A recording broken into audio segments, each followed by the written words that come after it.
Before I open the hearing for the Barnstable Conservation Commission, I would like to ask Angela to do a roll call for the quorum purpose. Foster. Present. Hearn. Present. Kashulik. Present. Lee. Present. Sampu. Present. Tangney present. Interim Administrator Ed Hoops. Present. Staff Member Kim Kavanaugh. Present. We have a quorum, Mr. Chair. Thank you. Acting under the provisions of Mass General Law, Chapter 131, Section 40, and Law Chapter 237 of the Code of Town of Barnstable, the Barnstable Conservation Commission will hold a public hearing on Tuesday, March the 4th, 2025, and 6:30 p.m. for the applications of Robert F. Morrissey's trustees, Joseph Welch, Richard Tavano, Jeffrey and Candace Dobrum, Kim Kessinger, and Phil Tomtek, LDS Developments Group, LLC. The hearing is being recorded and broadcast on the Town of Barnstable's Government's Access Channel. The plans and application are on file and may be reviewed by scheduling appointments by sending email requests to @hoops at 230 South Street, Hyannis. In accordance with the Mass General Law, Chapter 38, Section 20, please let the chair know if anyone is recording this meeting. Hearing none, this evening's hearing agenda is posted on the town's website.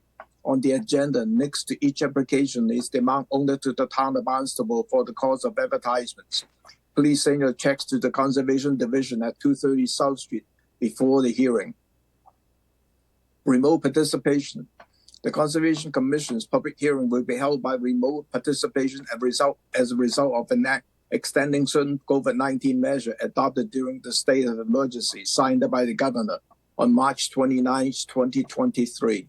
Suspending certain provisions of the open meeting law. Remote public access to this hearing shall be provided in the following manner. 1. The hearing will be televised by Xfinity Channel 8 or High Definition Channel 1072. It may also be accessed via Town of Barnstable's Government's Access Channel. 2. The real-time public comment can be addressed to the Conservation Commission utilizing the Zoom link 899-0700. 5269 or use the toll-free phone number 888-475-4499 as shown on the agenda. 3rd, the public can also email the comments to ed.hoops@town.barnstable.ma.us at least 8 hours prior to the hearing. For your information, our retired administrator, Darcy Curley, received the MACC Award for the Conservation Administrator of the Year last Saturday on March 2025. Congratulations, Darcy, and enjoy your retirement. Under the all new business, we have one item. Barnstable Land Trust is requesting a letter of support for the applications to the Community Preservation Committee for the purchase of a conservation restrictions on 10.3 acres of important recreation and open space land at 30 and 31 Crocker's Neck Road, Contuit. Kelly, welcome. Thank you. Thank you. Is it okay for me to share my screen? Yes.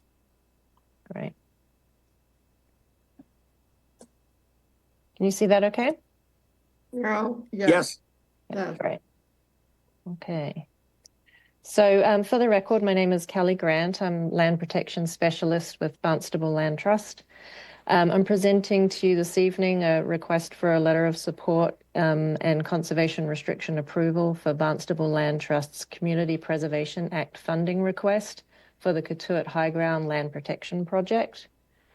Barnstable Land Trust is purchasing the 10.6 acre, I'm just going to progress this, 10.6 acre high ground golf course at number 30 and 31 Crocker's Neck Road in Contuit, with a closing scheduled for the fall of this year. Contuit High Ground is a popular recreation area and a local gathering spot for the community. The property includes a 9.6 acre golf course with a clubhouse and an old 1800s farmhouse, and a 1 acre parcel across the road that provides public parking. The property is a popular gathering space for the local community and for visitors. In the winter, it's very popular for sledding, and then otherwise it's a popular golfing spot in the community. The property is also within the watershed recharge area for Shoestring Bay and Popponesset Bay, which make it important also for protecting coastal water quality. So Barnstable Land Trust and the Hare family have reached an agreement for the purchase of the property with a short-term leaseback arrangement for continued golf use. Barnstable Land Trust is seeking $1.35 million in Community Preservation Act funding in support of the acquisition of the property, with the remaining 50% of the acquisition cost plus project costs being raised through Barnstable Land Trust's private fundraising.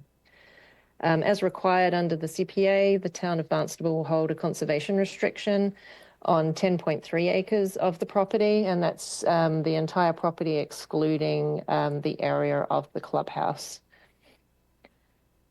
The conservation restriction, which we distributed to the commission, details the conservation values of the property and the allowed and prohibited uses, which include the current golf use and that as an ongoing use, and the future potential for a change of use to passive recreation and some allowed active recreation as well. The conservation restriction has been reviewed by Attorney Kate Connolly, and it has also been submitted to the state for review. So we're requesting a letter of support, a letter in support of the CPA funding application for the project and approval of the conservation restriction subject to any minor revisions that the state might make. And I am happy to answer any questions. Kelly, with the CR, is BLT doing the monitoring for that? The town will need to do the monitoring for it because they will be the grantee of the conservation restriction. Barnstable Land Trust will own the property, so they won't be allowed to monitor their own conservation restriction. Okay, thank you. Pete? What does the short-term leaseback mean? Jeff, just 1 minute. Pete? Okay, thank you. Just a question again. I didn't catch it in the material. Golf courses sometimes can actually present negative effects on surrounding water, etc. With the ongoing expectation of golfing and the maintenance of that golf course, is there any change in fertilizing and herbicide application to the grounds now that it has essentially underneath the Conservation Preservation Commission or Committee? Thank you. Yeah, thank you. So I don't have the exact wording of the lease agreement, but I understand that the lease agreement does talk about requiring the golf operator to use specific like low fertilizer use on the property. Obviously mindful of, this is a conservation project and we're trying to minimize impacts to water quality. I mean, this property, it's not a high user of those kind of inputs anyway. It's not very super green, highly maintained golf course. It's really kept in a fairly natural state to a large extent. But yes, we are looking at making provisions within the lease agreement to require that that they look at more sustainable uses of inputs, fertilizers and pesticides. But they are allowed to use pesticides on the property per the lease agreement. But again, please note, as you mentioned, the concern of ultra manicured golf course maintenance. It is not a benefit. Absolutely. Thank you. Thank you. Thank you, Pete. Louise? I'm very, very supportive of this project, by the way. But my question is, when the golfing phase of this property ends, you said it would be you would continue passive recreation on it. But what does that mean? Are you going to let it grow wild and have trails through it like you do at Proctor's Neck, or what will happen? So We don't have a specific plan for the post-golf phase of the property, other than definitely trails, maintaining trails on the property for public use. Not just walking away and letting the property naturalize. So the property will be managed in terms of vegetation. There will probably be some level of restoration in terms of adding back some vegetation, maybe a mix of, different habitats with some open field areas, some vegetated areas. It will be managed to, I think, to a higher extent than like a regular conservation property because of its kind of current use in the community. But the focus really will be on, walking trails, maybe picnic type areas. They were maybe considering like some kind of play area for kids. So those types of uses. Thank you. Jeff?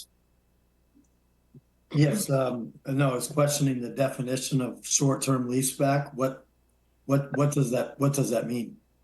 So at the moment, it's a 5-year lease, but there is the option for that lease to be extended based on agreement between the two parties. So I guess it will be determined in the future how long that lease will go, but it is a 5-year lease at this point. No extensions, just straight up 5 years? I think that the current lease agreement is for 5 years, but I think there is an option to extend that with the agreement of both parties. Okay. Any other questions from the commissioner? I can stop sharing if that would make it easier to see the. No, that's fine. Oh, okay. I got a chance before this application came in. I got a chance to walk through the property with Lindsay from the CPC. So this is a nice property in Contuit and open space. So it's well preserved if we want to keep it as for the CR for the open space. So let me try this.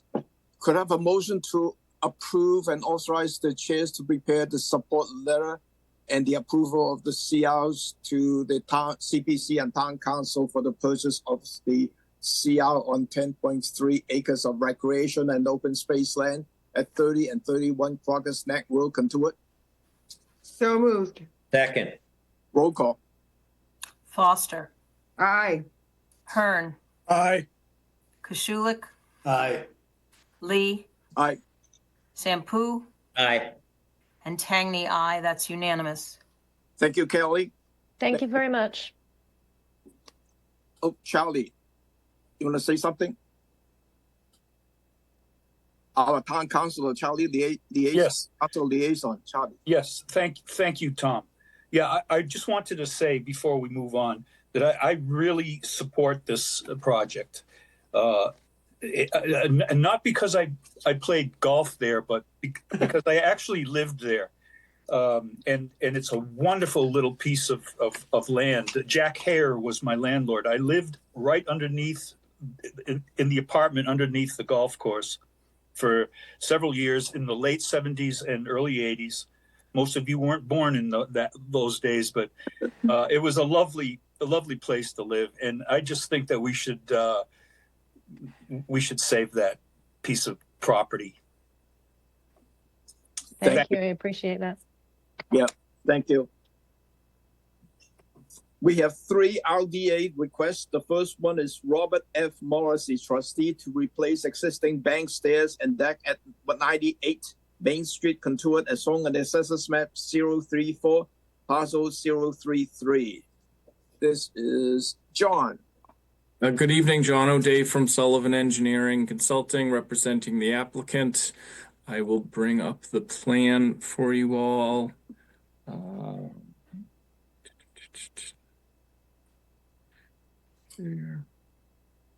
As you stated, this site is located at 980 Main Street in Contuit. We're here seeking an authorization to rebuild the existing bank stairs, These stairs were last reconstructed around 20 years ago under an order of conditions at the time the bulkhead was being built. They remain in compliance with that order, and they're being replaced in kind, everything.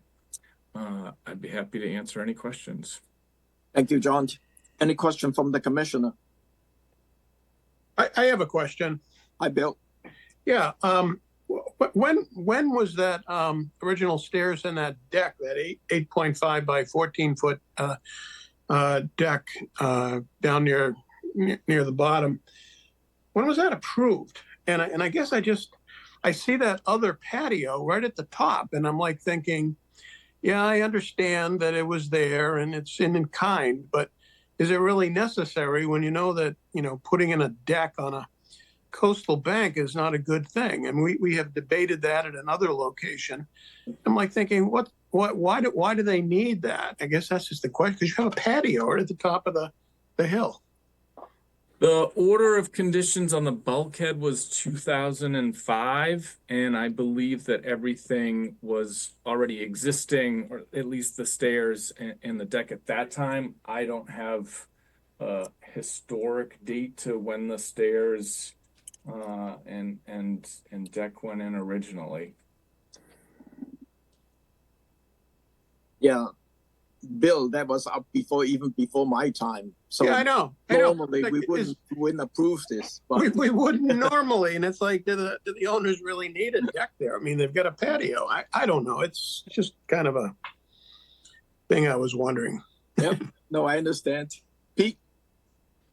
Yeah, I had the same comment as as Dr. Hearn, and essentially, yes, acknowledging that this is not something that we want on a coastal bank. So I am very interested in when this got approval, and before I'm going to vote yes, I want to make sure that it does have historical preference for being rebuilt. And at this point, I don't think I've got that information. Thank you. So again, there's an order of conditions in 2005 that allowed for the reconstruction of that stairway and deck at the bottom and bulkhead. And it gave the dimensions of that deck. I think during the compliance process, they actually tried to, I think it had been rebuilt larger and sought to try to keep the enlarged footprint, and the commission required them to cut it back to the size that it had been, which was done. And there is an order of conditions. Okay. There's a question about the area at the top of the stairs as well, correct? The house was rebuilt under a separate order of conditions. I wasn't involved with that, but that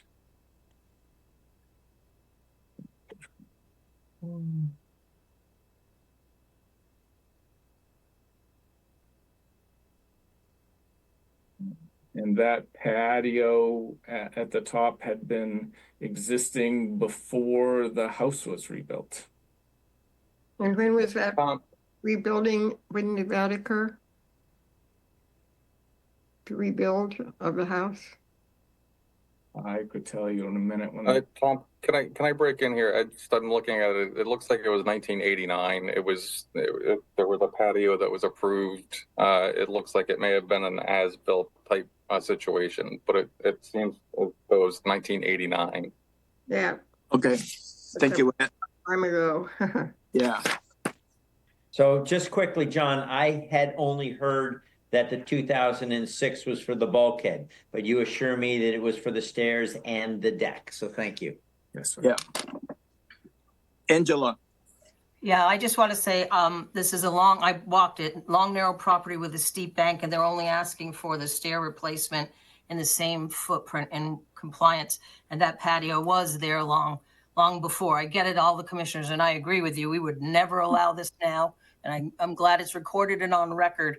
But for what they're looking at, they are just putting in about the same footprint in compliance for this RDA. So that's all I want to say. I saw it, thought the same thing, but it's the only way it could sit at the top of the bank and not have a problem. So I know I see why they did it in 1989. We'd never do it now, but I don't have a problem with this. If I could make a comment, Tom, I see. My objection is not for the patio at the top of the stairs. It's been there since 1989. It looks spacious compared to this little deck thing down below near the water's edge. I'm just wondering, do they need to have both of them? And why is that thing so down? Down. I would have to be a reluctant yes because it was there. I mean, I'm not like voting no on it. I don't think, but it's just kind of a shame that we're going to perpetuate this because it's grandfathered. And it seems like an unnecessary thing. That's just my feelings. Thank you. Yeah, thank you. Channel 18, any public comment on this one? Seeing none. None? Could I have a motion to approve this project as a negative determination? So moved. Anyone second? Second. I'll second it. What the heck? Roll call. Foster, Aye. Hearn, Aye, reluctant. Kashulik, Aye. Lee, Aye. Sampu, Reluctant, yes. and Tangney, aye. So that's unanimous with 2 reluctants in there. Thank you, everybody. Thank you, John. The next RDA is Joseph Welch, rebuild existing deck, including new footings, square off and enlarged deck along the house from 6 to 8 feet at 39 Hornbeam Lane, Centerville, as shown on Assessors Map 206, parcel 070. And this is Joe. Yes, good evening. Good evening. My name is Joe Walsh. I'm from Duxbury Bay Building, and I'm representing the owner trying to get the building permit for this project, consisting of replacing the deck, which is starting to deteriorate and really needs to be addressed. And while doing so, square off one area on the right side where there's an angle would result in the footing being about 4 feet closer than existing on that corner. And then on the left side along the house, the narrow area, we're going to expand that to 8 feet. Thank you, Joe. Any question from the commissioner? I see nothing.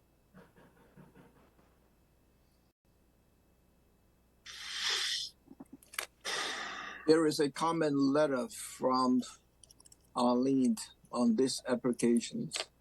I'll let Arlene say it when I go to the public comment on this one. Channel 18, any public comment on this? Oh, sorry, Pete.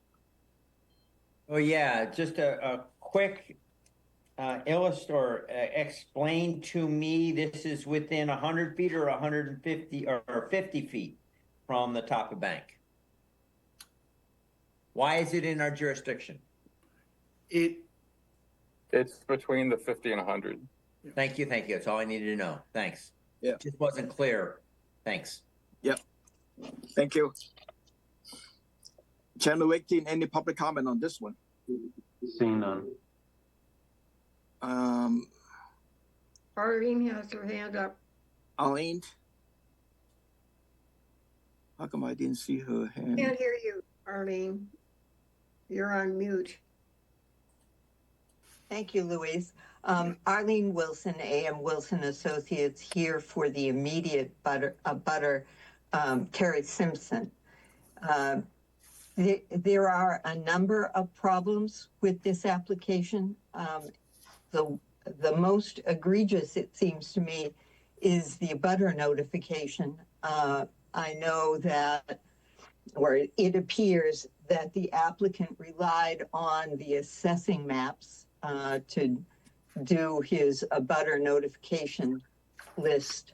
But as occasionally happens, the property line that's shown for this property in the assessing records is incorrect. And consequently, they missed sending an abutter notification to the people across the creek. That those people, interestingly enough, were notified years ago when the pier went in. So when there was actually an engineer on this job, somebody recognized the problem and did it right. I think because your bylaw requires all of the abutters to be notified at the same time the application is made, and an abutter was not notified, and that abutter, as far as I know, is not represented tonight, so probably still doesn't know about the project, that I'm not sure you can actually go forward with this project. In addition to that, there was no hearing date listed on the abutter notification that did go out.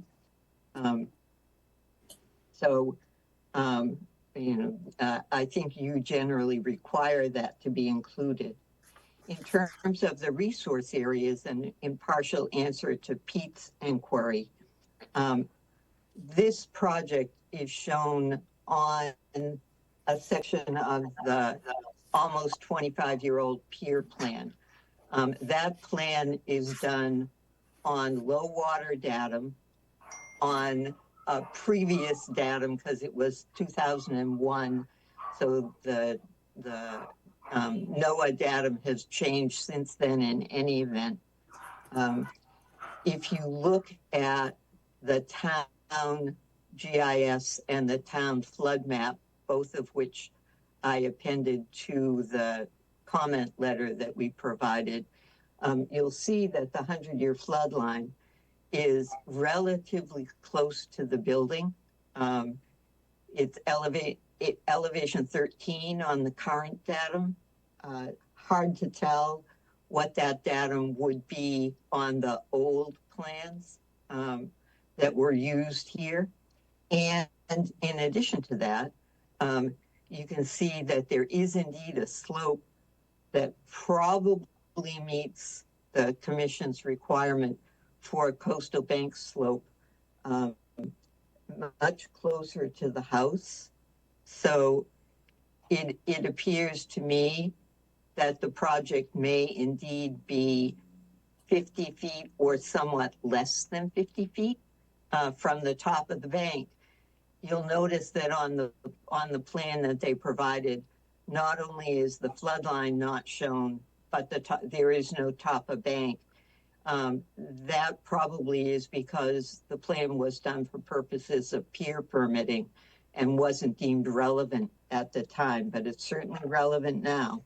And since they're going to be digging for footings within proximity to the coastal bank and perhaps actually within the 50-foot buffer, they would need to have erosion control, which also isn't shown on this plan. It appears from looking at the aerial photography that there also may be a rather substantial tree close to the square off corner that they're proposing that would need to be removed. There's an outdoor shower that shows on the construction drawings, but is not shown on the site plan. I can't find in your records that there was ever an outdoor shower approved for this site. So I'm not sure whether you might actually want that to be approved in it, including the drainage underneath that structure at this time. And furthermore, Mr. Woodring has notified through his attorney, Mrs. Simpson, that for future construction, he intends to use his access easement, which runs over her property and is immediately adjacent to a BVW and perhaps coastal bank, as well as being in the flood zone. He claims that he would need to do some vegetative maintenance on that easement in order to make it suitable for construction vehicles. He has not listed Mrs. Simpson as an owner of property on which work will be done, nor has he included any vegetative maintenance that he might think is necessary, and for which he certainly doesn't have her permission. So I would suggest to you that in the interest of getting all of the information before you in a manner which you can really assess, that you make a positive finding, require the owner to properly notify abutters, come up with a survey plan that shows existing resources in relation to the work that he's going to do. Thank you. Thank you, Arlene. I was talking to Ed. I'll let Ed to speak about it as far as the abutter notifications. Usually is just checking on the assessor's map. You know, if you're saying that assessor's map is wrong, I mean, I don't know how you can correct this. I mean, that's the database stuff. Ed, what do you say?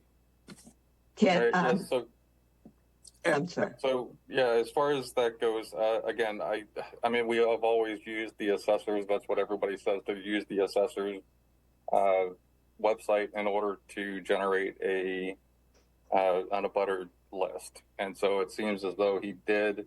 I mean, I got the same thing when I looked at it as anybody would. So I mean, I think he did his due diligence in that.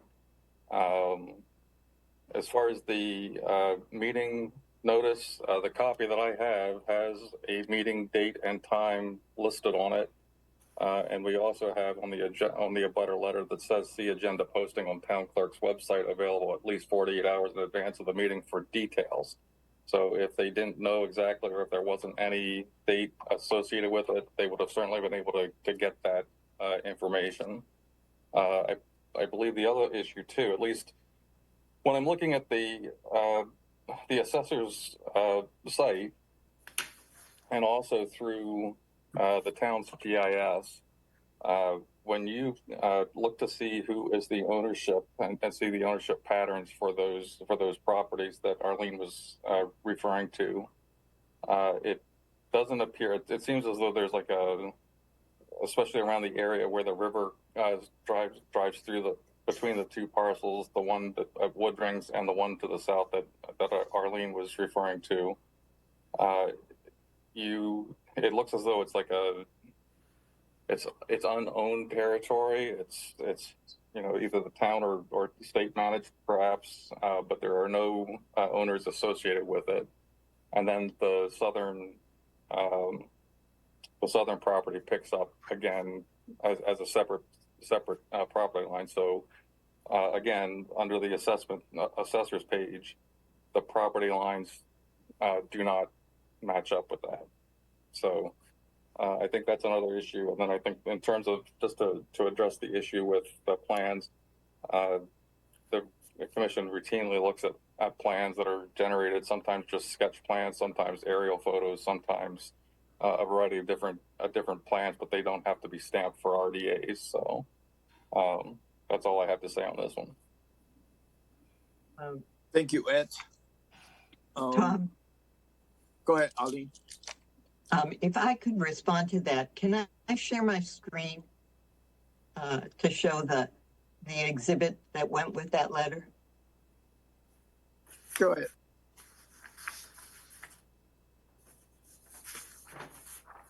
So this is the disclaimer that you have to click on when you use the assessing maps.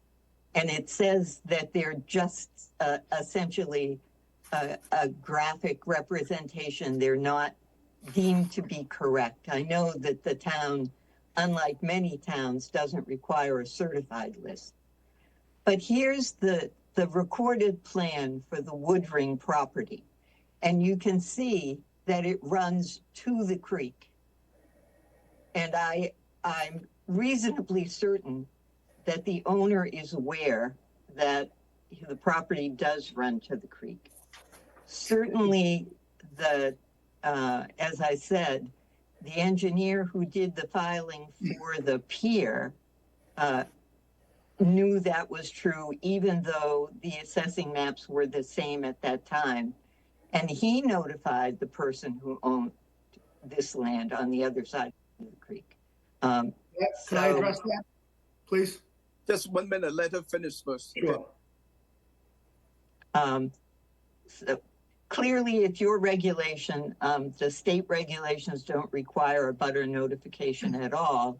But it seems to me, based on the available information, the disclaimer on the assessor's records and the prior notification, that they should have gotten notice across the creek.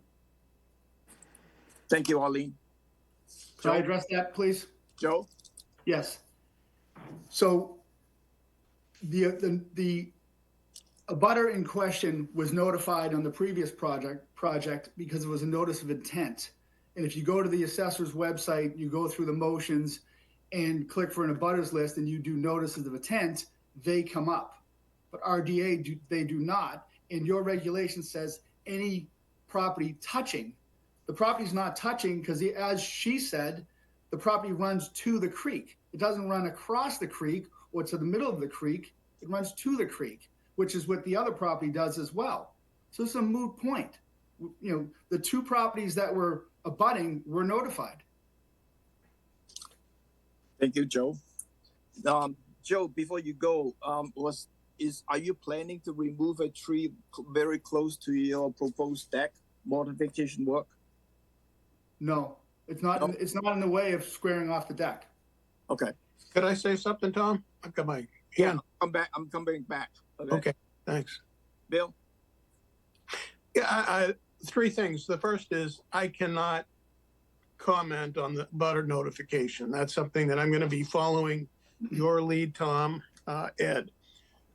But two things that Arlene brought up, I just wanted to comment on. I visited the site, and this deck is it's kind of a long, has a big angle. It's like two sections, and one section they want to widen, and to help Pete, who asked, is this in the 0 to 50 or the 50 to 100?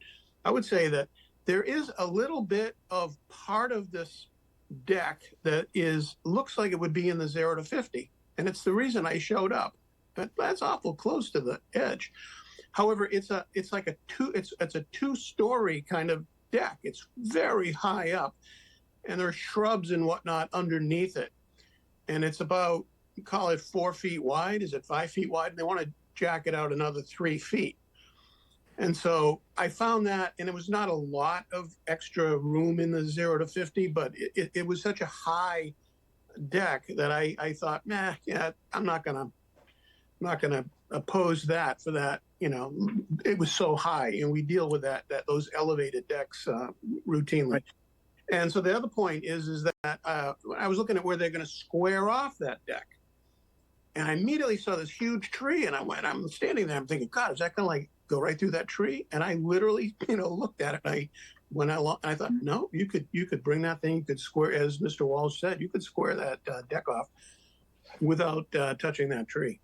So just a couple observations that I made. Thank you. Thank you, Bill.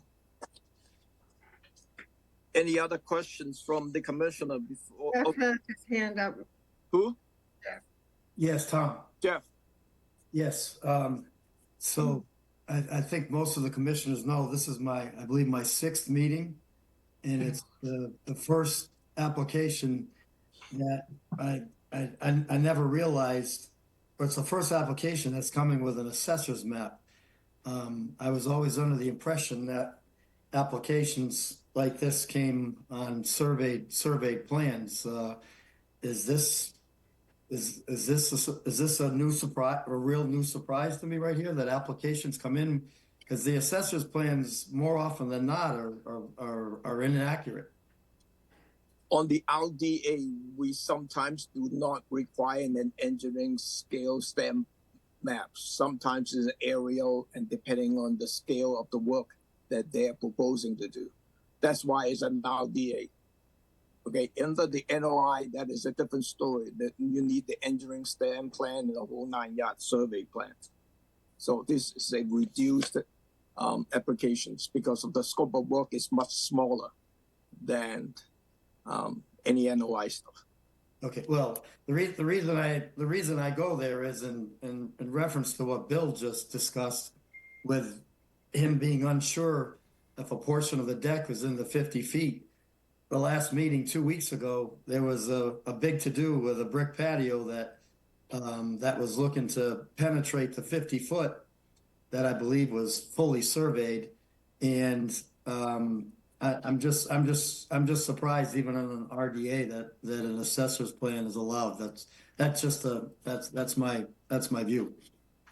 Yeah, but sometimes we often allowed under the RDA, and then this one, if you look at that, we also have a guideline for filing in terms of the RDA and NOI, and the staff looking at this is qualified as an RDA. That's why is for this type of application. Plus, the deck, as Bill was mentioning, this is quite high. It's not underground type deck that normally some people are applying, and then we take a look very closely versus, a cantilever type deal deck higher. So, Right. Any other question from the commissioner? 10:18. Any more public comment on this one? Seeing none. Could I have a motion to approve this project as a negative determination? So moved. Second, Second. Roll call. Foster, Aye. Hearn, Aye. Pashulik, I guess. Lee, Aye. Sampu, Yeah. Tagny, aye. That's unanimous. Thank you. Good luck, Joe. Thank you very much. Have a nice evening. The third RDA is Richard Davano, removal of a large deceased swamp maple trees that is to the dwelling at 110 Annaboyne Road, Sandyville, as shown on the assessor's map 210 parcel 043. Richard?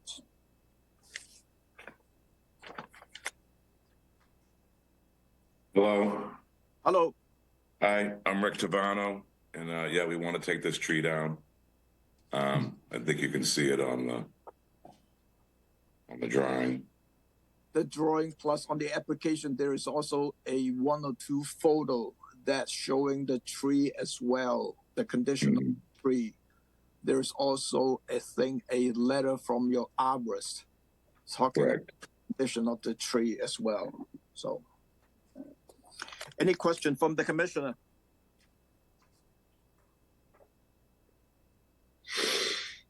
Seeing none.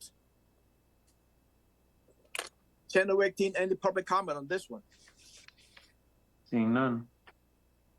Could I have a motion to approve this project as a negative determination? So moved. Anyone second? Second. Roll call. Foster, Aye. Hearn, Aye. Pashulik, Aye. Lee, Aye. Sampu, Aye. and Tagny, aye. That's unanimous. Thank you. Good luck. Thank you. Rich. Thank you very much. Yep. We have 3 NOIs. The first one is Jeffrey and Candace Dobrum. Proposed invasive plant removal and native plant restorations to multiple areas of the property along with constructions of a reinforced high mast system and replacement of a soft mast pillows in order to stabilize and revegetate the base of the coastal bank at 309 Bay Lane, Sandyville, as shown on the assessor's map 185 parcel 014. Timothy? Yes, good evening. For the record, Tim Santos from Merrill Engineering, representing the applicant. Also with me this evening is Ian Peach from Wilkinson. With your permission, I will share my screen. Yep. assuming you can see that. Yes. Alrighty. So again, property is located at 309 Bay Lane, currently developed with an existing single-family home, gravel driveway, lawn and landscaped areas. There's also a pier for access down to the waterways of Scudder Bay and Bumps River. I will bump over to the proposed plan. What we're looking to do is basically an invasive species management and restoration plan along the bank and the buffer zones. It's approximately 17,800 square feet of invasive removal and restoration. And that's these hatched areas here to the east of the house and these hatch areas here to the west of the house. The applicant's also proposing to remove some Phragmites. There's a Phragmite management plan along the eastern property line down here, if you follow my hand cursor, as well as the installation of reinforced high marsh at the base of the bank to help with the stabilization. And we're also proposing the small salt marsh pillow below the pier to help improve that area that's currently void of salt marsh vegetation. So I will kind of turn it over to Ian so he can actually talk about the actual application itself, and then we will address any questions that you might have. I'll stop sharing, but Ian, if you want me to put your plan up, I can bring it back up. Thank you, Tim. Yeah, I'm happy to share.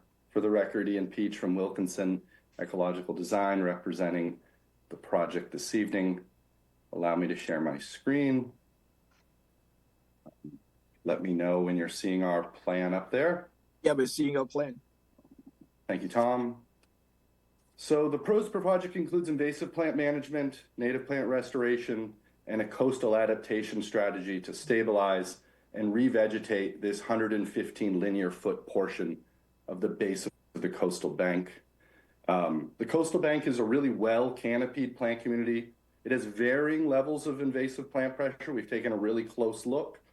And our primary goal is really to protect where there are existing native plant populations and then do targeted invasive plant management to restore and enhance native plant populations in locations where we're going to do our invasive plant management.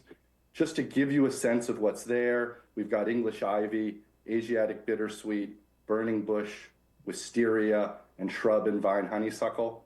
We also, on this western end, shown with the green dots, are several Norway maples that are proposed for removal.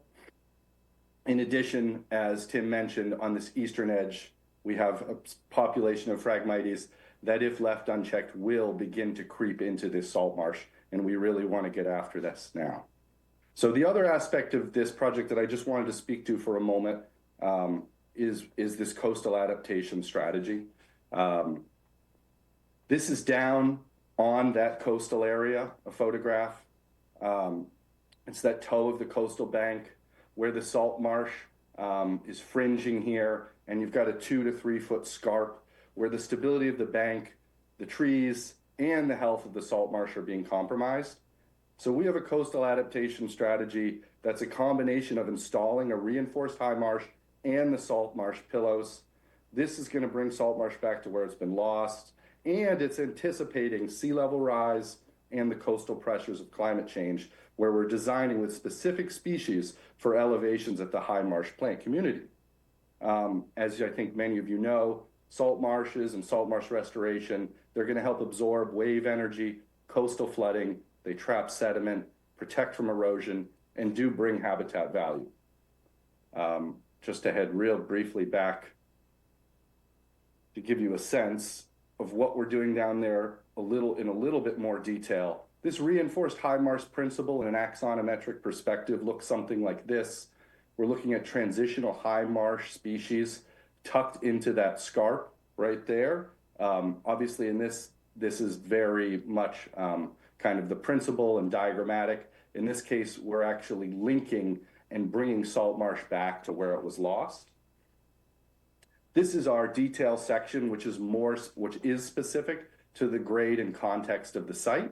So you can see this is about 2 feet high, 24 inches, 5 feet wide, 115 linear feet along that area. Where this stops, the salt marsh is in really great shape. So this is this nice little stitched in intervention that's going to really bring back healthy salt marsh paired with the Phragmites work. This is a real quick look at it because I know you guys as a commission maybe haven't seen this type of intervention. So this is an example project that we worked on, designed, permitted, and installed. Existing site conditions. This is generally a look at just kind of mid-process where you've got the compatible sediment, compost, the coir material itself, and the cobble wrapped into a burrito, sewn up with coir and jute, all set to a specific elevation and dimension. That's then double staked and tied, planted, or in this application, we actually grow a salt marsh mat and then apply that to the top of the reinforced high marsh medium. And then this was May 2023. This is September 2023. So this is what we're looking for. This does show some of those high marsh species towards the back and what we would be anticipating on a project like this. It's something we've done across the Cape and Islands in many different applications. And this estuarine environment, this protected environment, is a really nice application to use that indicator salt marsh and build in this design. So overall, you know, this is the salt marsh pillow. I should just say really quickly, if you haven't seen this as a technical, 2019 in June, 2019 in August. There's a space underneath the dock that is devoid of salt marsh. So for 10 linear feet, we're just going to be linking with salt marsh pillows to this specification that's on our restoration plan in here. Again, to bring back the value of salt marsh for all the reasons I mentioned. So overall, voluntary invasive plant management project, homeowners really have brought this team together and said, how can we ecologically uplift our entire property? They really want to do the best for their piece of the coastal environment. They encouraged us to work comprehensively and thoughtfully. And this is how we've thought about this to find all the invasive plant populations we could manage, where example over here to the west is much more invaded and it becomes much less invaded over here. Identify the Phragmites and identify this coastal adaptation strategy to help protect and restore the value of the salt marsh. So I think I can stop sharing now, but happy to throw it back up if it's helpful. And I appreciate everyone's time this evening.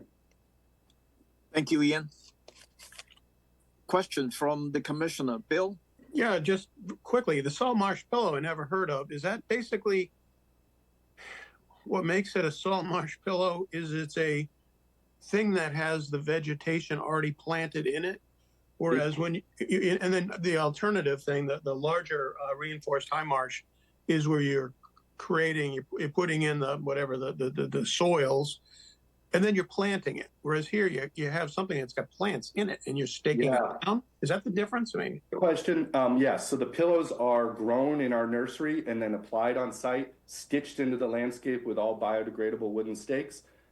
Our high marsh, actually, in this context, sometimes we plug right into it. In this context, we're actually going to use that same very thin grown medium and apply it on top of what I showed what was built.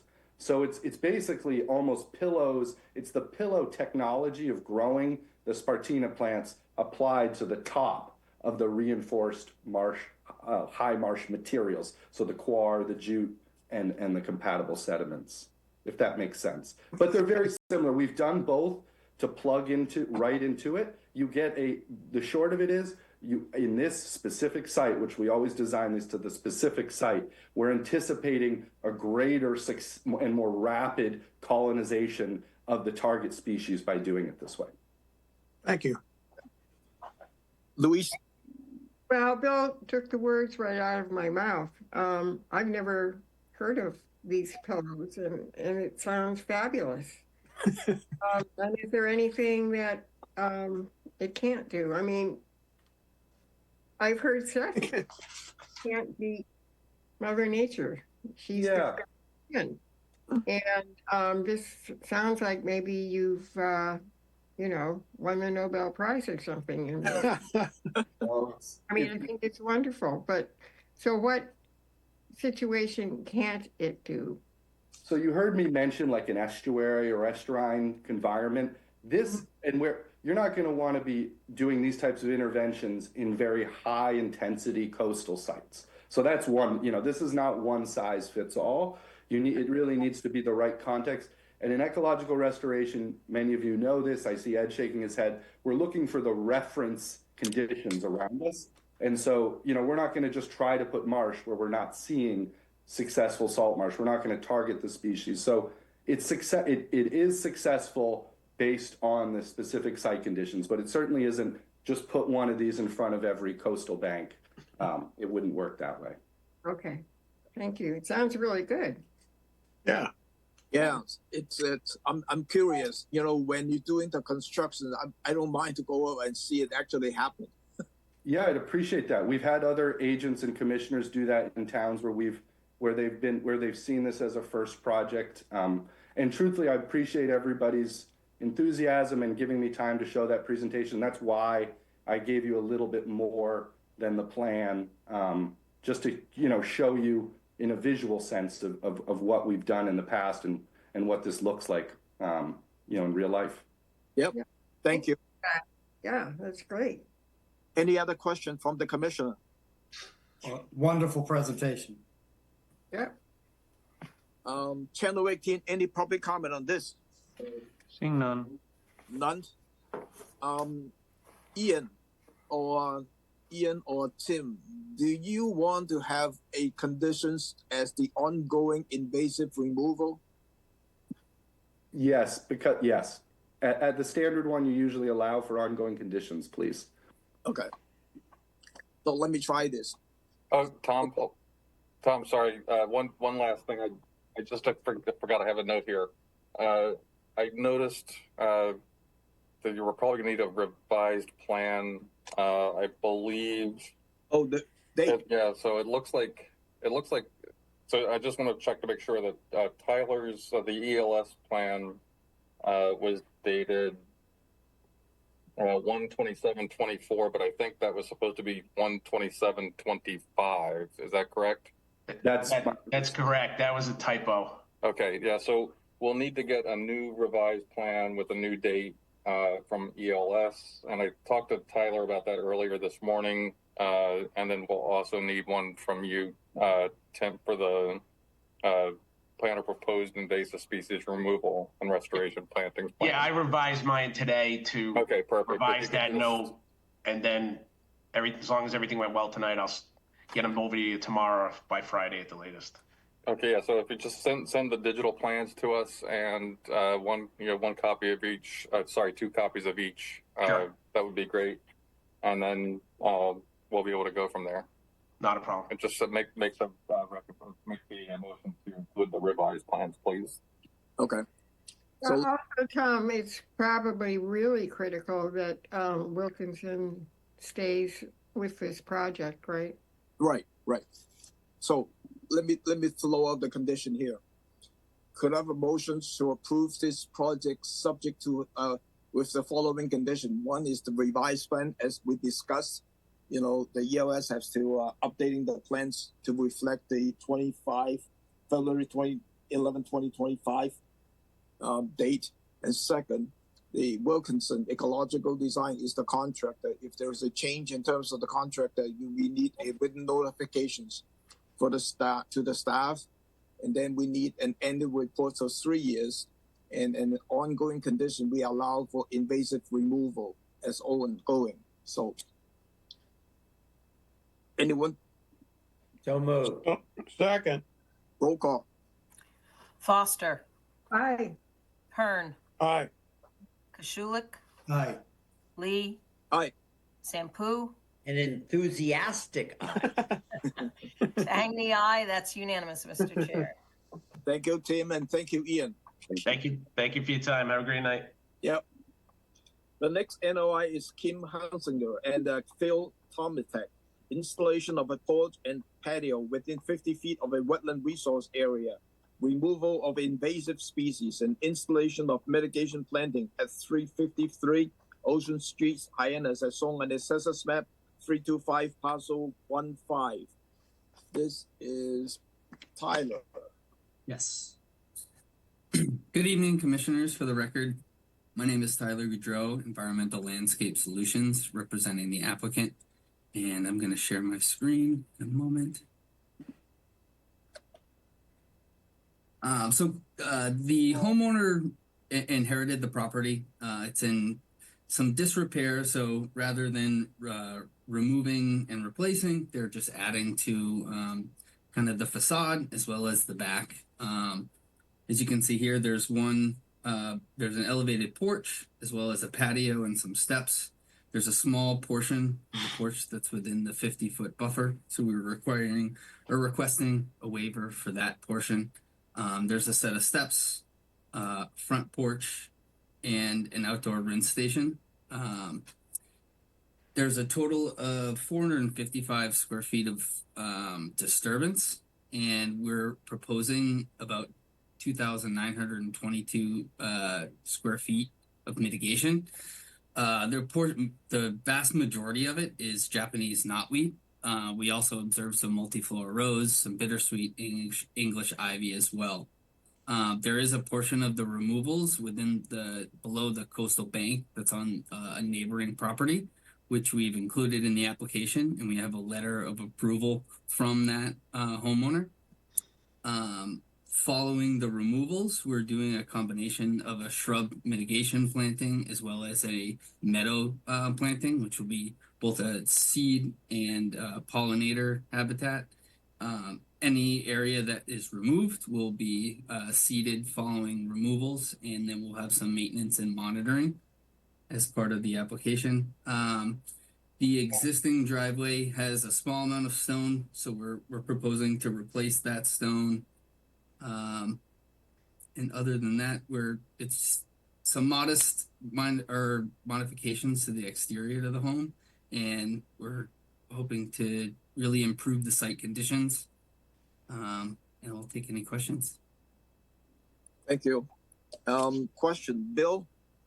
I visited the site yesterday, and it was amazing how much invasive vegetation there was. It was place is a mess with invasives, knotweed and ivy in particular.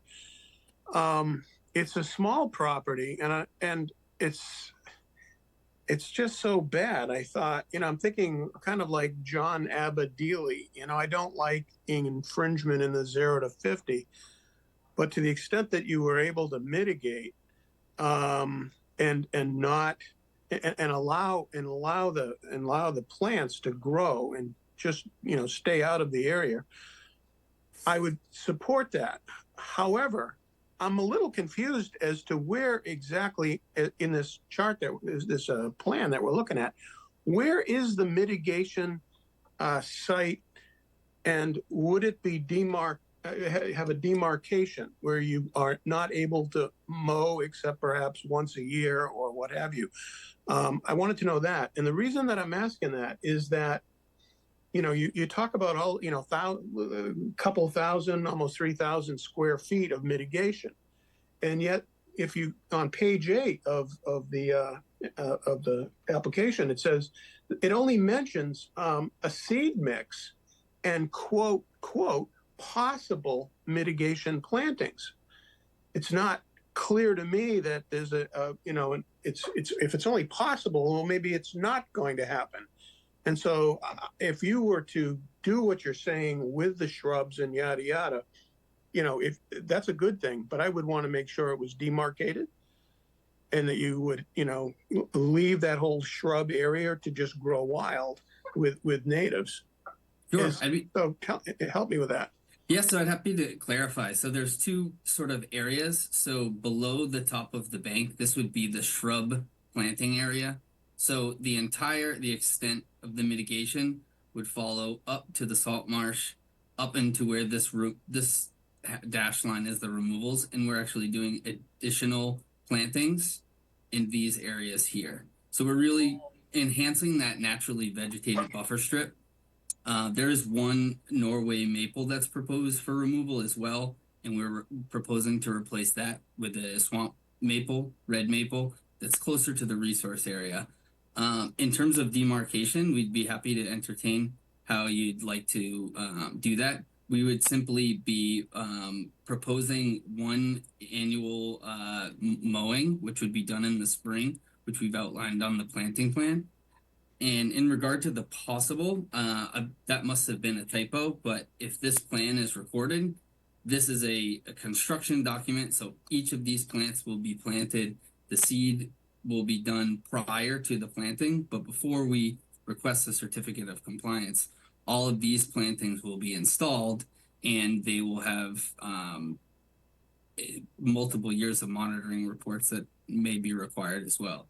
The applicant is really excited about the restoration. She looks at this as right now as being super unsightly and it's mostly unused space. So we're kind of piggybacking on this extensive invasive species removal and doing some additional pollinator habitat in the process.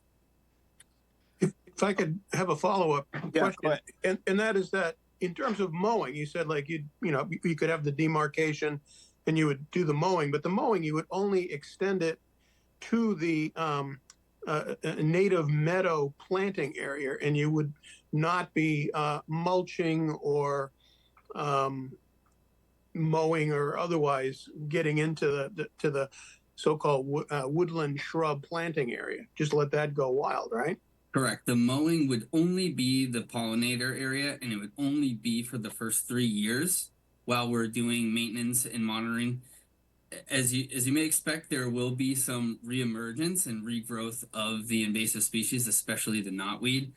We kind of try to hit it hard first. Then we install the seed mix to try to deter any regrowth. But when we do that mowing, we get a sense of what's kind of reestablishing itself. And as part of our invasive species management plan, we have spot applications in the spring, summer, and fall after the initial treatment. So we really want to get it under control so that it's not all for nothing, and so that we're really enhancing this this area. Thanks, Bill. Tyler, we do need the demarcation on the drawing, so we will need a revised plan. As far as the demarcations, there's few different selection that you can do, and you can talk to the staff, to do that.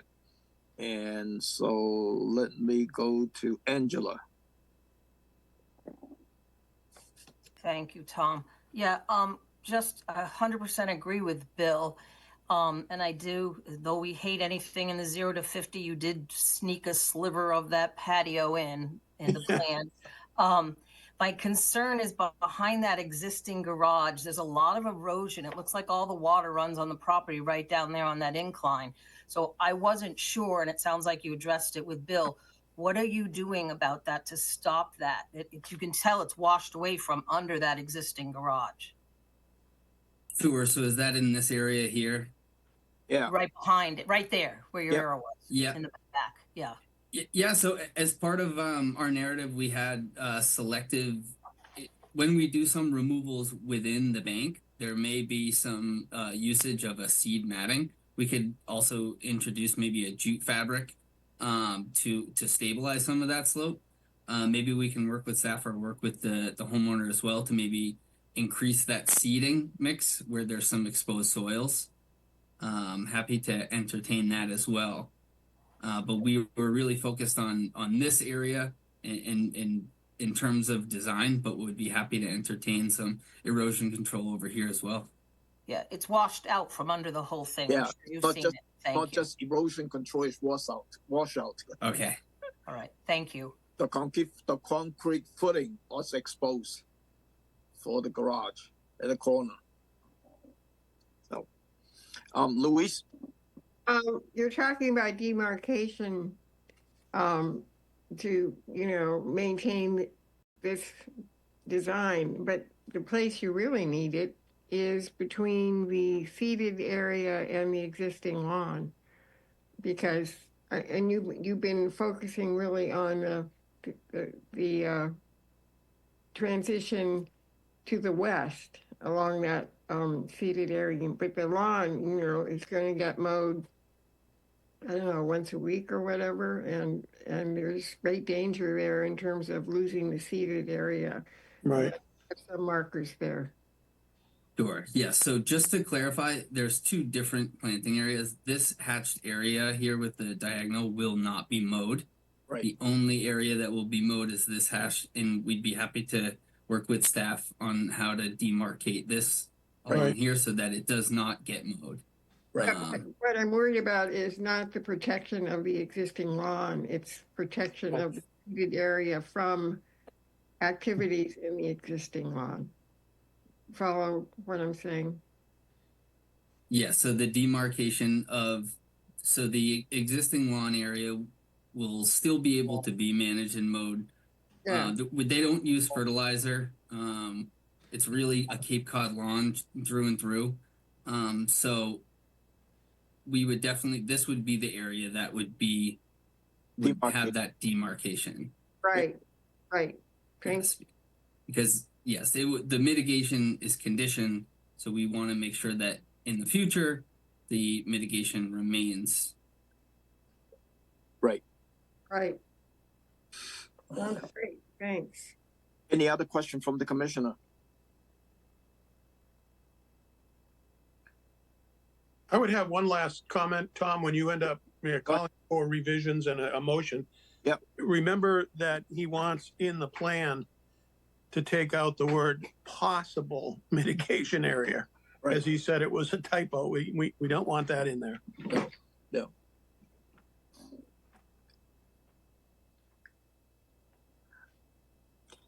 Jeff, do you have any questions? Yes, you know what I do, Tom, thank you. The demarcation line between the shrub planting and the existing lawn, the area of seed that Tyler was speaking about, could he just clarify that area? Because I know the original math on the mitigation, called for like almost 3,000 square feet of mitigation. And if what I'm seeing is most of it is some sort of seed that I'm not quite sure what exactly he's describing right here between the shrubs and the existing lawn. Sure. So the required mitigation based on the Barnstable calculation is 893 square feet. The mitigation we're proposing is 2,922. The entire area will be seeded.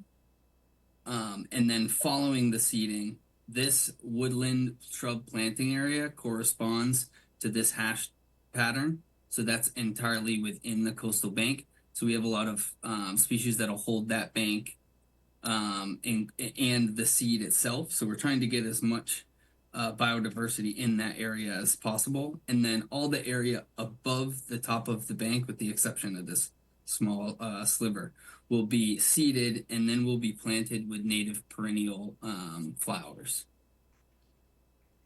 So it's kind of giving two different planting areas based on the slope and sort of the design. So, okay. So the game plan is to eventually at the beginning seed everything and then come back and do the shrub planting and then perennials in the other area. It's the seeded area. Correct. So there'll be some heavy removals in year one, and then in the fall we want to make sure that we're getting some cover in there so we can avoid erosion. And then as a fall seeding happens, we have that spring reemergence. We do one mowing so we can see what's kind of coming back. And then once we conclude the project, that's when we'll finalize the plantings. You all set, Jeff? Yes. Thank you. Where is the Bill? Where is the wording of possible? I want to say on page 8. Let's see if I can find it. Oh, in the page 8. Look at a fall 2026. On page 8, you go. As you come down the line, they're talking about a lot of invasive management and planning of seed mix. Okay. And then fall 26 says site assessment and possible mitigation plantings. And it's like, Yep. well, If I could clarify, So in the fall 2027, it says installation of all mitigation plantings outlined on the approved plan. Sometimes these projects, we have really good success and the client likes to get plantings done beforehand.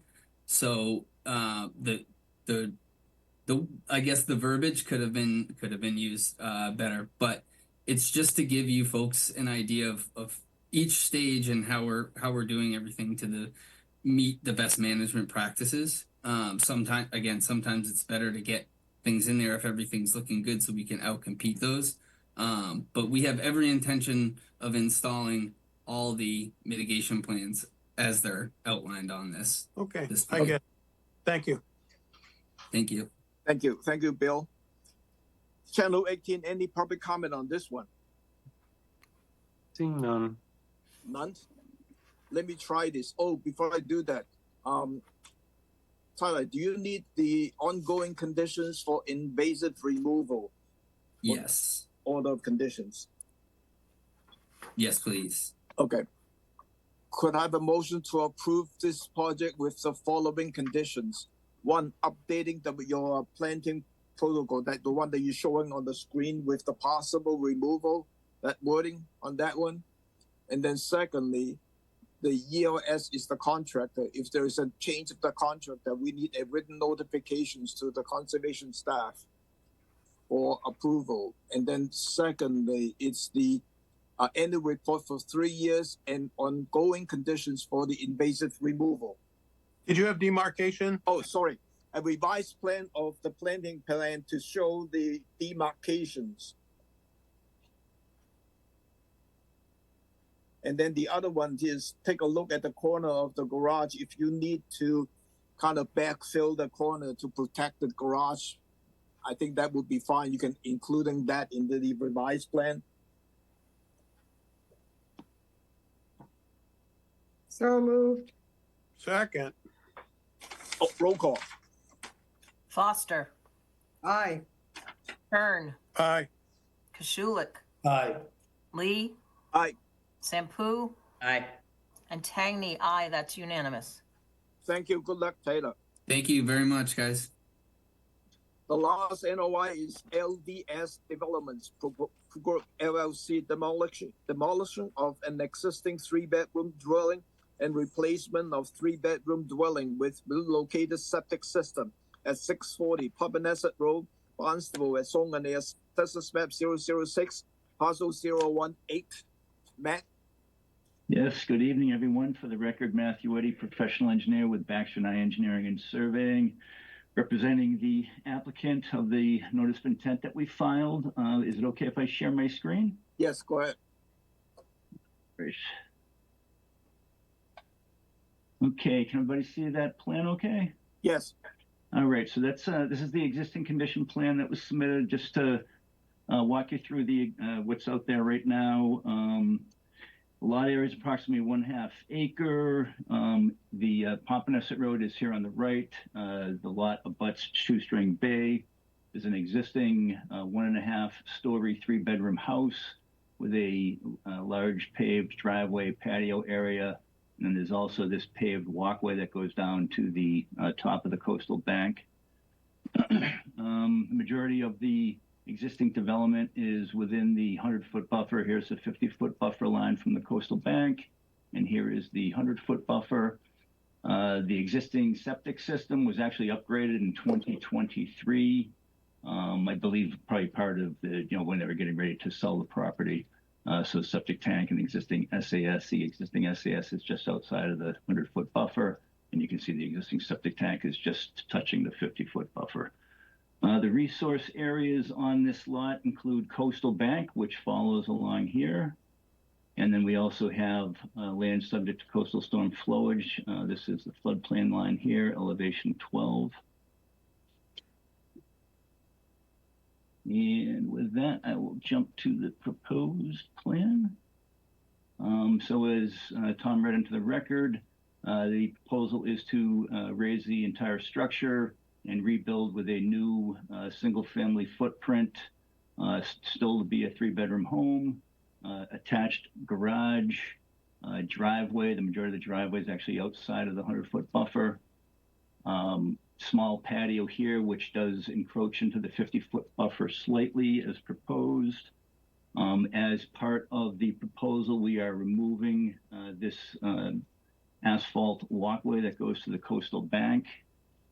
We are also proposing to relocate the existing septic tank. We will utilize the existing disposal field here. Again, it was just upgraded in 23. We are going to relocate the existing septic tank to in front of the house, moving it as close to the SCS as we can. So you can see it's almost outside of the 100-foot buffer. It's just at the outer edge of the 100-foot buffer.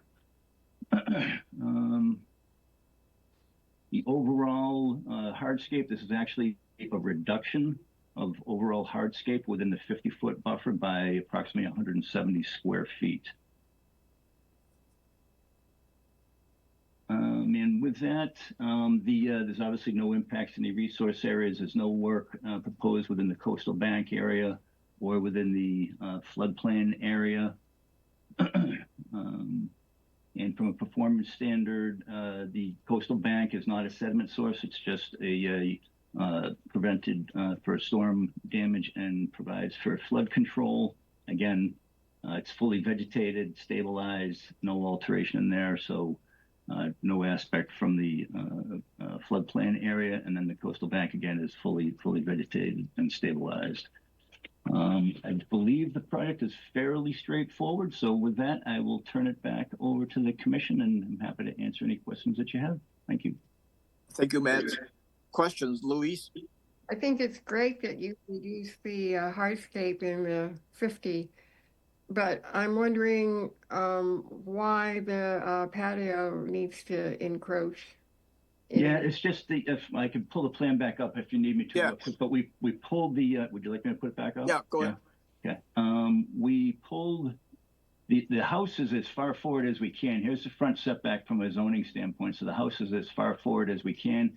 Again, just having a small patio area. They have, landing and, slider area coming out here and just providing a very small patio area. It's only 13 feet wide. We kept it as small as we could. I think with the removal of the paved walkway here, and then also I forgot to mention, there's also this cinder block compost old area that's going to be removed as well. So just looking for just to have a small little patio area, and again with a net benefit overall in the 50-foot buffer with reduction of the hardscape. Well, it would be nice if you could slide part of the house back a little bit, back toward the road, so that you could have that nice patio and not have it in the 50s. A little bit, but every little bit. Yeah, but we wouldn't be. It would totally alter the house design. You can see this is the proposed structure here. This is the zoning setback right here. So you can see the structure here is right on the setback. It would require a total redesign of the house to be able to slide this forward, because we cannot slide the entire footprint forward because we're on that zoning setback. Yeah, I mean, I understand that. But I'm sure you understand how precious the 50-foot buffer is to us. And yeah, I understand. I understand your comment. And I hope that we we have decreased the hardscape area. And I think if you look at all the other homes in this area on our butting either side and down Pompanesett Road, this house is actually set back, further from the coastal bank than the other homes that are, have been reconstructed in the area. So I think overall this is this provides, a improvement to that 50-foot buffer, and is providing a larger 50-foot buffer than many of the homes in the area. Well, we're looking at project individually. And yeah, I understand. In my opinion, it would be wonderful if you could get that entire patio out of there. But that's just my opinion. Okay. Thank you. Thank you, Louise. Angela? Yeah, I agree with Louise. If we could cut back on that 13 by 20 patio and get it out of the 50. And I also wanted to ask, what are you going to replace that asphalt walkway with that goes across the lawn and then down the stairs? That would just be a lawn area. There'd be no walkway or anything, just lawn area. So just a mowed lawn? Yeah, city. this is all a lawn area, so they'll become a mowed lawn, correct? Oh, that's a real problem. Yeah, they're taking it out, but I was wondering what they That should be, replaced it with. Thank you. not, I mean, Well, this is all it should existing not be lawn. lawn. This is all existing lawn here. Well, I'm going to remove that hardscape, and it's just, and then, you know, and filling that with lawn so that you just have lawn area here. That, you know, the lawn area, understand it's lawn, but it does, you know, reduce runoff that, you know, as far as, you know, runoff off of the a paved walkway versus a lawn area that will reduce the runoff, which again, it's a minor area, but. the lawn is a real problem. Right. I mean, that should be natural, native plantings, trees. Yeah, but how would we do you have a walkway here, you have lawn here, and you have lawn here. I'm going to remove this. How would I put plantings here, and then I'm going to have lawn on either side? Lawn on either side, that's a problem. But it's the existing lawn. I think it's, you know, we're meeting the mitigation requirements. It's a reduction of the hardscape. Well, first of all, you don't have to have a walkway. You can just walk on it. And as you're walking on it, you create a path, a natural path where that asphalt used to be, or where it will used to be. And that's great. But there's a problem with the lawn. Now you're saying it's there. So, you know, you have a point, but what we would ideally want to have is native plants, bushes, trees that would never be touched. Understood, but we're meeting the mitigation. You have lawn there, so I'll give you that. Bill. Well, I understand the issue of the patio, and you know, I'm another one who is not into, you know, encroaching with hardscape into it. But I understand that you can't move the house closer to the street. I visited this site, and what really struck me was how that lawn on the south side, as we're looking, the bottom section, south, if you will, of the that bituminous concrete walkway, that lawn almost pitches down over the cliff, if you will. There's a very, very steep coastal bank there, and it seemed as if it was raked. There was a section of it that was like almost like someone like got in there with a rake and was just trying to remove all the vegetation. And I thought, wow, it's kind of messing with the edge of the coastal bank, and even almost the first, you know, couple of feet of it, or 3 feet, or what have you. And I wonder if it would be possible to just have some minor mitigation planting, so that the owner is not raking down into off the cliff, if you will. Yeah, are you talking about in this area, Bill? Yeah, that's exactly what I'm talking about. Yeah. And to the extent that you had, and I'm talking like a 2 foot wide thing that basically would stand as a mitigation buffer. You know what I mean? I guess I'm just wondering, you know, can you provide a little extra mitigation? I mean, I could, in exchange for that patio, at least, you know, you're protecting that, because right now it almost looks like the owner just sort of, I don't know what, rakes it down. Or then I thought, well, in my mind's eye, because I left the area, I'm thinking, was that because like there was major surface runoff and it just sort of flowed down over the leaves and washed them down that cliff? It's just kind of weird. And I thought, if you just had that plant, you hear me? So yeah, I'm not sure what they were doing previously, but I hear you, and I think that's, you know, I was trying to grab. Let me see here. You know, so if we do, you know, just do a small strip, you know, something along. Don't hold me to exactly. I would be really happy with that. Here, but you know, do this. Yeah, and we can add some, some shrub mitigation plantings. If you did that, and I do think that taking that bituminous concrete walkway looks like something out of, I don't know what, the 1950s or something. I know, it was interesting having an asphalt walkway like that in your backyard. I know. Matt,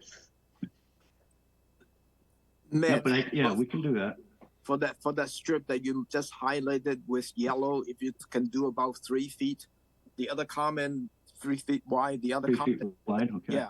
The other comment that I have is looking at your mitigation calculations. Your Yep. cinder block for the compost area. I don't think I can accept that as an hardscape calculations, because I mean I can just flow the cinder block in my backyard to compost. So I We didn't. I did not include the interior. It's just the wall surface, so it's a very small area. But I hear you. I mean, that's, with that. I mean, even if we discounted that, I think with adding this area here, that would more than offset that correct project, if you will. Correct. Okay. Pete. Yeah, thank you. So we have a complete tear down here. We have a 3-bedroom replacing a 3-bedroom, but my quick assessment is this new 3-bedroom is a heck of a lot bigger, but we are being constrained with this new residential home by the zoning from the street and by our 50-foot, preferably no touch. I am in complete agreement with Bill on getting something at the top of the bank, a woody buffer strip, because yeah, that is what's needed here. I agree with Louise. All this lawn in our 50-foot area, when we have a complete tear down and we're looking for even a small encroachment into our 50, we need to have a benefit for the systems that we are supposed to be protecting, the water out there.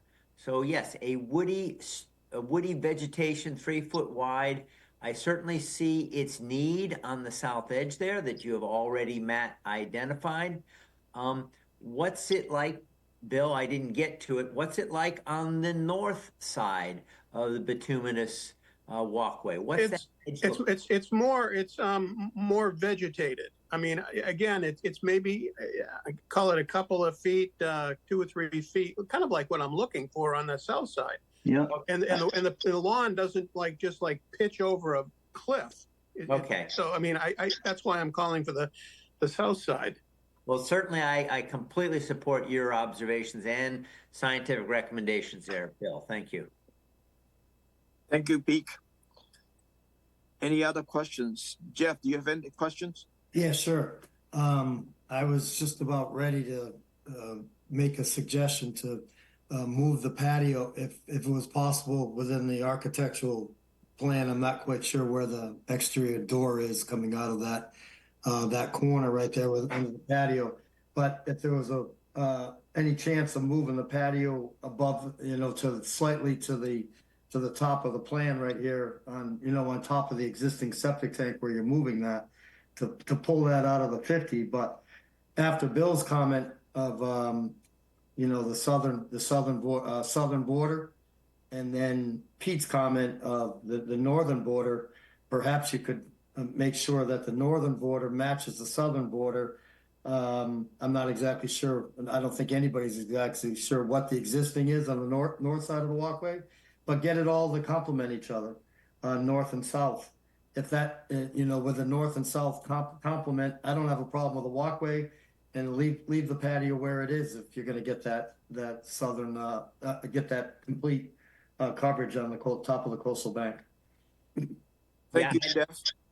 I'd like to add in here to Jeff that yes, what we have here again is a complete tear down. It's like a new site, and we have, as Louise so rightly pointed out, really we have no buffer. It's grass. And of course it's going to be no fertilizer, no herbicides on it. But I agree completely with Jeff and Bill that we need a good woody vegetated buffer at the top of that bank if we are going to allow all that grass to remain in 50. We need a buffer. Thank you. And what I just sketched on there too, sort of both sides. So we'll do the same thing, a 3-foot wide shrub mitigation plantings at the top of the coastal bank for that whole stretch. Yep, I think that makes sense. Can I make a comment, Tom? Yeah, Bill. Yeah, when I was there, I guess I'm referring to what Jeff just said. I felt as though the top of the bank on that north side was, if you will, barely okay. I mean, it didn't make me go, what? Whereas the southern side was really like, come on, it's pitching down the side. You need a buffer. So I was thinking, I really would like to see that southern thing. And when Jeff goes, we'll make them even, I guess I wouldn't want it, you know, if anything, I'd want it like a little wider on that northern side, but I'm not so concerned with that northern side. But, you know, to the extent that it was a little wider, so much the better. I think Tom's call for 3 feet on the southern side is, to the extent that you're willing and able, then let's do that. And you know what I'm saying? I just don't want to have it be, well, let's try to get it just like the northern side, because the northern side is like just barely not pitching off the cliff. I'm following you. We'll do both sides. We'll add mitigation plantings to both the north and the south side. The area that you're, pointing out is more, more bare, if you will. But we'll add mitigation plantings here, 3 foot wide for everything that I've kind of highlighted in yellow that you see here. Yeah. And we'll add a buffer, mitigation strip, if you will, at the top of that coastal bank, with shrubs, from accepted plantings. And I think that makes sense. Can you demarcate it? Have a demarcation line so that people aren't mowing into it? Yep. Yeah. Thank you. I'll be good with that. I'll be good with that. Louise? If there's mowing and raking and so forth down onto the bank itself, that ought to be repaired. And then in addition to that, the strip that we've been talking about.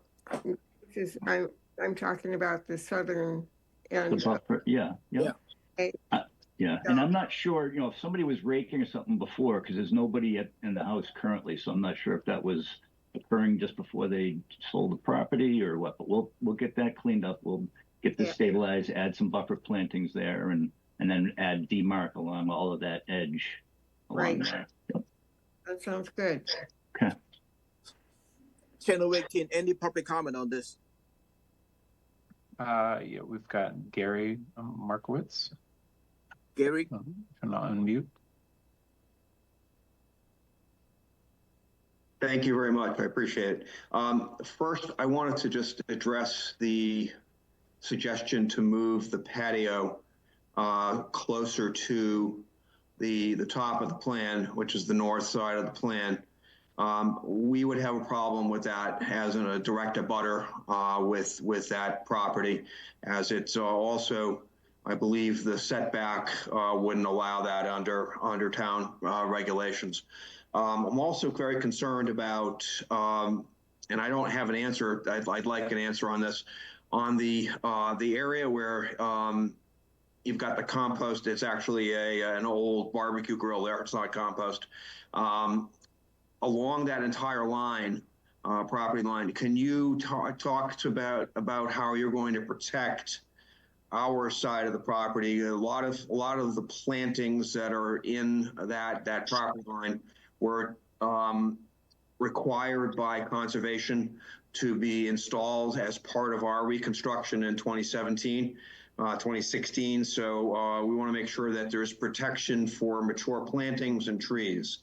Can you can you address how you're going to protect the root systems of those trees on that side while you're digging out the old septic tank and putting it in the new area? Yeah, well, I think, with the property line, the removal of this here, obviously that's going to just be handwork. Silt fence will be put down along the property line on our property. And so then there won't be any encroachment of any work across the property line. So excavation of this septic tank, if there's any root zone that's over into the lot, that's, we're going to have to, excavate there. But I can't imagine that there's any plantings, assuming that all of your plantings that you placed are on your property and aren't over the property line, that they would not be, there wouldn't be any root zone impact, especially if they were, more recently planted. That's this tank right there is probably about 10 feet off of the property line. So, and the excavation, shouldn't have to be much larger than that to get the tank out of there. So. Okay. And are you planning on installing a dock here with a different permit? That's not part of the proposal at this point in time. I think down the road. I think they are. That's why the stairs here will, come back. Ultimately, that would be a separate filing. But that's not part of the filing at this point. Okay. Other than that, it looks great. Thank you. Channel 18, any more public comment on this? Seeing none. None? Could I have a motion to approve this project with the following conditions? One, submit a revised plan showing the buffer strip, 3 foot wide on the north and the south side of the existing paved walkway there. And after they remove it, and then also the repair of the southern portions before you put the planting in for the mitigation area. And demarcation. And the demarcations for that. Anything else? That's all I can think of right now. Yeah, that's what I had for notes. So moved. Not required. What? Who's that saying anything? That was the abutter. Oh. You just. Second. Roll call. Foster, Aye. Hearn, Aye. Kashulik, Aye. Lee, Aye. Sampu, Aye. and Tangney, aye. That's unanimous. Thank you. Good luck, Matt. Thank you very much. Y'all have a great evening.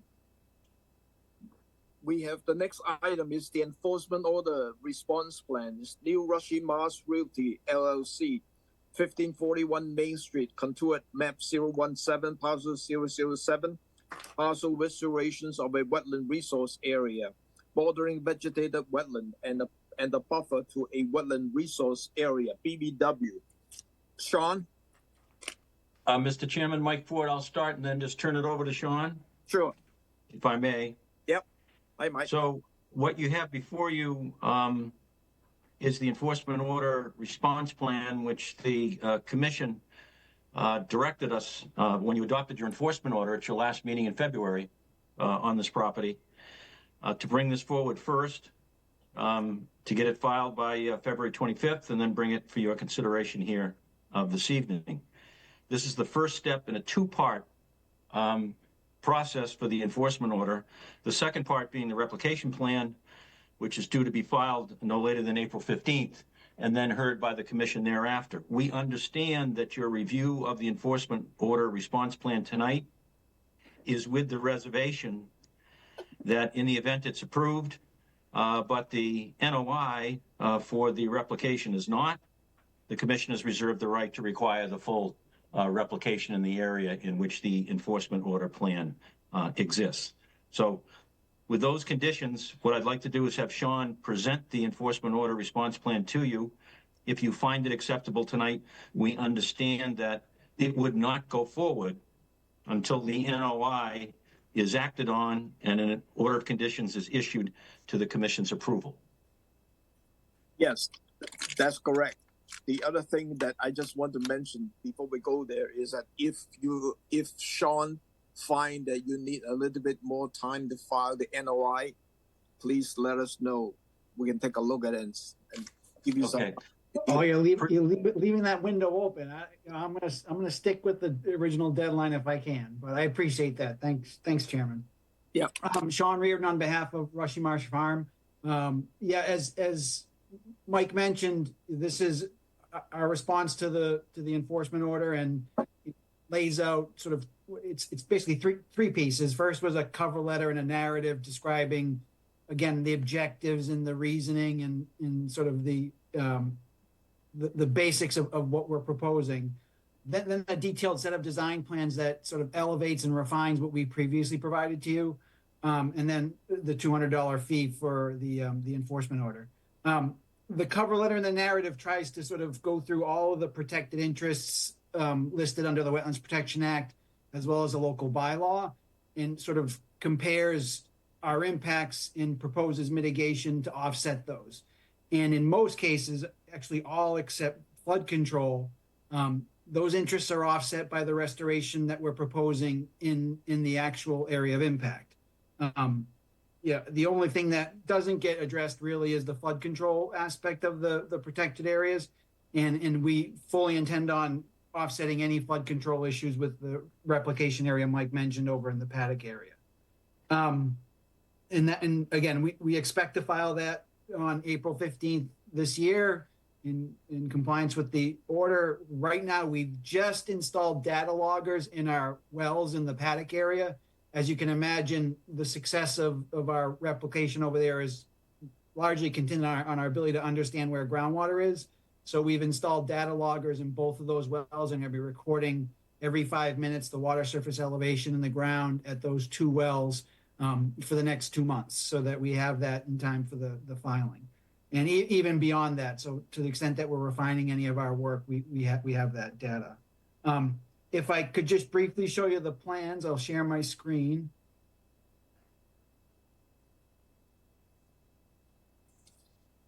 Let me know when you guys can see this. Yeah, we're seeing this. And this is basically a refinement of the plan that you previously saw. It's essentially the same plant list, just organized a little bit more sort of intentionally.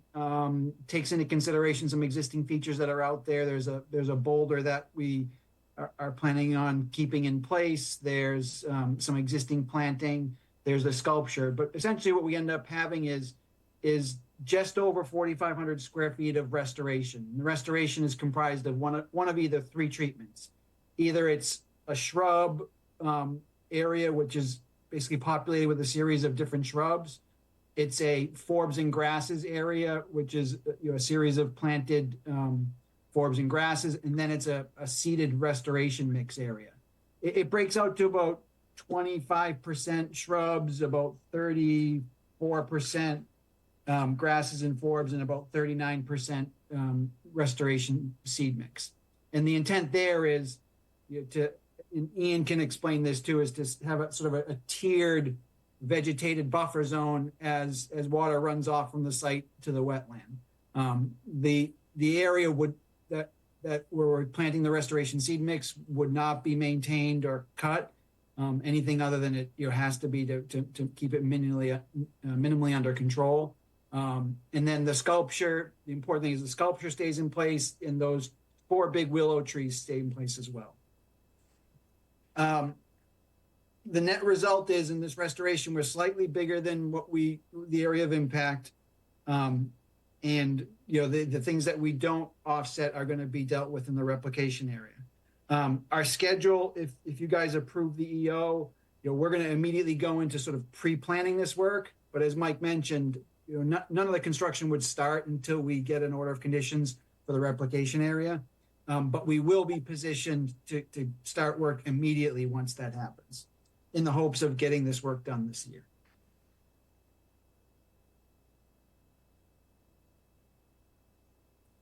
And that's it. So if you have any questions, feel free.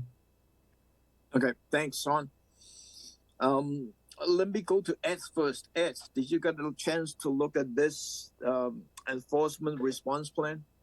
Yeah, I did. I like it overall. I just wanted to clarify again.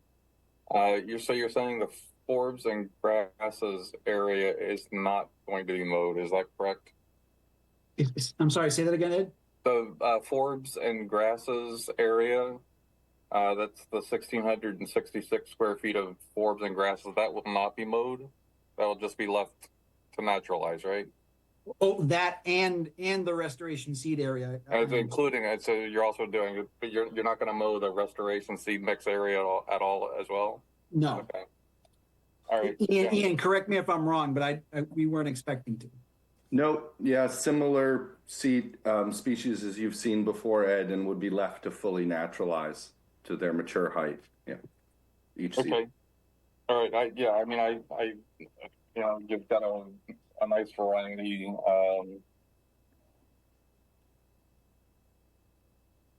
And I think the only other thing, maybe add a little bit of different sizes for like the in terms of the shrubs.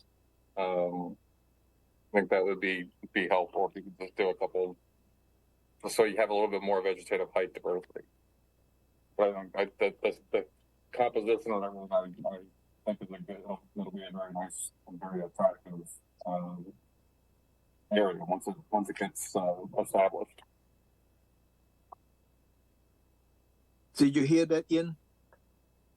I lost the end of it, but I heard vegetative height diversity, so set in motion at different planting gallon sizes to have them grow in at different stratas, different. Right. There you go. Okay. Thanks, Ed. Bill? Yeah, I'm not a lawyer and I don't understand something. And maybe this is a question for Ed, maybe it's a question for you, Tom, or maybe it's for one of our attorneys. And that is that why do we need why are we having an NOI for the creating of a new wetland?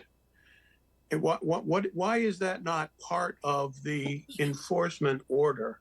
I understand that they, as it was said at the beginning, that, it's all contingent on our approval and happiness with an NOI for the what do you call it, the creation of the wetland creation. But, if all of a sudden they go, well, I guess we're not going to do it. We have an NOI, but yeah, we don't want to do it. We have at the outcome section on page 4 of this thing that we just got says it describes the restoration area as exceeding the area lost by the filling, quote, even without considering the anticipated replication in the paddock area. And it just, why are we doing, are we good? Is Kate Conley good with our having an NOI that might be just that, we have an NOI, we're not going to do it? How does that work? No, because correct me if I'm wrong, Ed, or even Mike can chime in too, because last time that we have these discussions, or even initially when we have this enforcement order, because the replication area is not part of the enforcement, order area, that piece, the location of it. So that is a separate area that they need to do some work, that need to file in order to get a permit, you need to file an NOI for that. Mr. Chairman? Yeah, right. I think we also proposed, Bill, that once the order of conditions was issued, and that has to be in a form that the commission approves, that would be incorporated in to Right. and made part of the enforcement order. Correct. There's no intention on our part to leave that out there as voluntary work. Right. It's to be incorporated in the order of the enforcement order once it's approved. Correct. And that was the way it was brought forward. Yep. Okay. Yeah, it's to put a final nail in the coffin on this one. It's just the enforcement order as it was written and as you approved several weeks ago required the notice of intent. So if they file the notice of intent and then don't go through with it, it would be the same thing as they didn't file the notice of intent. They're in violation of enforcement order, and then we would bring a new enforcement order to force the issue. But I'm not anticipating that. So And then the willows of the statues come down, right? It's just, it's beyond. The other issue too, Bill, is because the again, this was the agreement that you had made with the Rushy Marsh Farm too, is that you were supporting the restoration of the partial restoration of the impacted wetland area, but as part of that, you are also expecting to see that replication. But we can't do the replication under an enforcement order because it has nothing to do with restoration. We can't order a new replication area for some area that was never impacted. So it was cleaner that way. Yeah. Okay. Thank you. I saw Louise' hands was up. Well, I just was gonna basically say what I think Ed said. Okay. Angela, your hand was up too. No, I'm good with moving on with this. Thank you. Okay. Any other question from the commissioner? See none? Could I have a motion to approve this enforcement order response plan with the 3 sheets, C101, C201, and C301, and the applicant should file the new NOI by April 15th. So moved. Second. Roll call. Foster, Aye. Hearn, Aye. Kashulik, Aye. Lee, Aye. Sampu, Aye. and Tangney. Aye, that's unanimous, Mr. Chair. Thank you. Thank you, Mike. Thank you. Thank you, John, and thank you, Ian. All right, we'll see you guys in a month or two. Thanks. Okay, thank you. We have 5 easy certificate of compliance. The first one is Antonia Ladder, SE3-6151. The second one is Hamilton Shapley, SE3-6131. The third to fifth one is John F. Fitzgerald, trustee, SE3-4698, SE3-5012, SE3-5321. Could I have a motion to approve? So moved. Second? Anyone second? Second. Roll call. Foster, Aye. Hearn, Aye. Kashulik, Aye. Lee, Aye. Sampu, Aye. and Tangney. Aye, that's unanimous. We have one set of minutes, February the 18th. I make a motion to accept the minutes from February 18th. Second. Roll call. Foster, Aye. Hearn, Aye. Kashulik, Aye. Lee, Aye. Sampu. Abstain. I don't think I was at that meeting. You are correct. Tangney, aye. The minutes pass, are accepted. I forgot when, about maybe a week ago, we received a letter from Town Council President about a harassment awareness and prevention training in March. So take a look at those dates and send the response to, if you want to attend, send the emails to Cynthia to make your appointment or make the booking. Our next hearing is at 3 o'clock on March 11th. Could I have a motion to adjourn? So moved. Second. Roll call. Foster, Aye. Hearn, Aye. Kashulik, Aye. Lee, Aye. Sampu, Aye. and Tangney. Aye, that's unanimous. It's 8:26, Mr. Yep. Chair.